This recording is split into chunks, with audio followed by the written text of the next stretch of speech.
Hello, welcome back to an episode of WNN, your source for the music and music production news. Today we're talking about some big stories from NAMM. We got the MPC 3 firmware finally out. We also have Bitwig with something very interesting. Before we get started, make sure to hit the like button, subscribe if you're new here. Okay, we actually got something a bit interesting at NAMM. Akai has released the MPC 3 firmware update. Technically it's 3.4, I believe. I guess it's been in beta for a minute. And obviously it's a free update. Interestingly enough though, they are now partnered with Native Instruments. Now, supposedly it doesn't mean they're gonna be no one's going to be owning each other. That's an interesting way to say that. Nobody's going to be getting owned. They're going to be working closely together in the area of sound content. Native Instruments is probably going to be doing a lot of the heavy lifting here. They've added support for the MPC Play series. The Play series are sound libraries. If these are looking familiar to you, it's probably because they already exist on Contact. I at least recognize a couple of them, not all of them. Oh, it's got little graphics on it. That's neat. MPC editions have been developed from Native Instruments Cult Play series. I mean, I don't think the Play series has like a cult following. I don't know. I mean, are any of you cultists for the Native Instruments Play series? Like, it's okay. Like, it's fine. There's a couple things I like in it, but like cult following? Nah, that's not a real thing. I mean, it's a little bit misleading here. They were custom made for MPC users, and it wasn't custom made because some of these already existed, but I'm sure they were custom redesigned or custom edited. They did clarify here with everything redesigned to work seamlessly with your Akai Pro hardware. So it has sounds and presets, macro knobs, you know, the whole shebang. Okay, so they're $29 each. They have the Analog Dreams, Cloud Supply, Knocked. So obviously this one's like kind of like analog sound. This one's like a hazy, cloudy sound. And this one is Darker Side of Techno. These two at the bottom are coming soon. Let's hear what they sound like.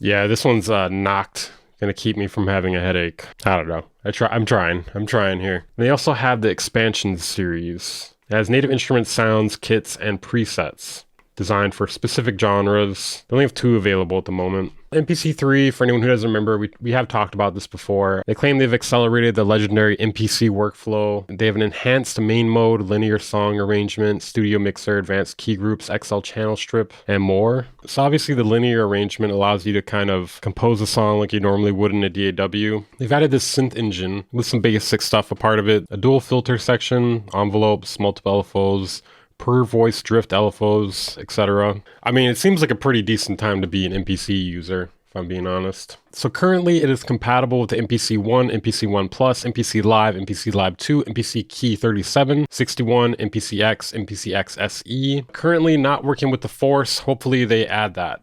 Yeah, may the Force be with you. It may not be with you for very long if you're not going to be able to update it, because people are going to sell it. That's the joke. People are going to sell it. In our next story, Bitwig has announced the release of a very interesting audio interface. Yeah, I know what you're thinking already. Audio interface? Who asked?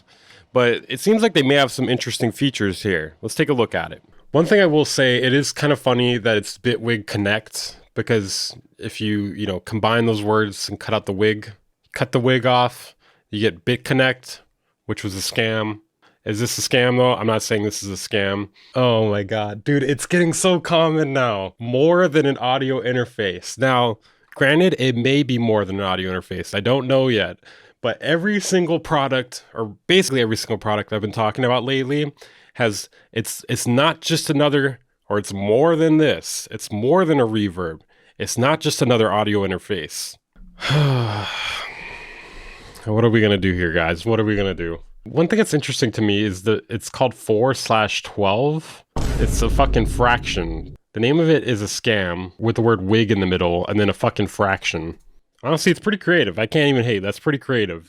Okay, so it's a class-compliant 4-in, 12-out CV and MIDI-enabled audio interface with monitor and DAW control functionalities in a unique Bitwig mode. Man, if I was a Bitwig user, which I could still be converted. I don't know. I have not really enjoyed it as much as Ableton, but I haven't sat down and tried it as much as Ableton. I know it's better in some ways. It's just, it just feels awkward to me still. This could actually be good. This could actually be good if you use Bitwig, that is. Okay, so it's a 3-in-1 audio / MIDI interface, monitor, and DAW controller. 6 mode buttons allow its 360-degree touch-sensitive dial to adjust interface parameters or control software. Oh, wait, that's actually kind of awesome. Ah, dude, this is kind of sick. This is kind of sick, actually. My first thought when I'm like, oh, Bitwig made an audio interface, I'm rolling my eyes. I'm like, why do they need to do that? Now, obviously, they didn't need to do this, but at least they've added some interesting features. They could have just like made another audio interface that's doing nothing different, and at least like they implemented some interesting features.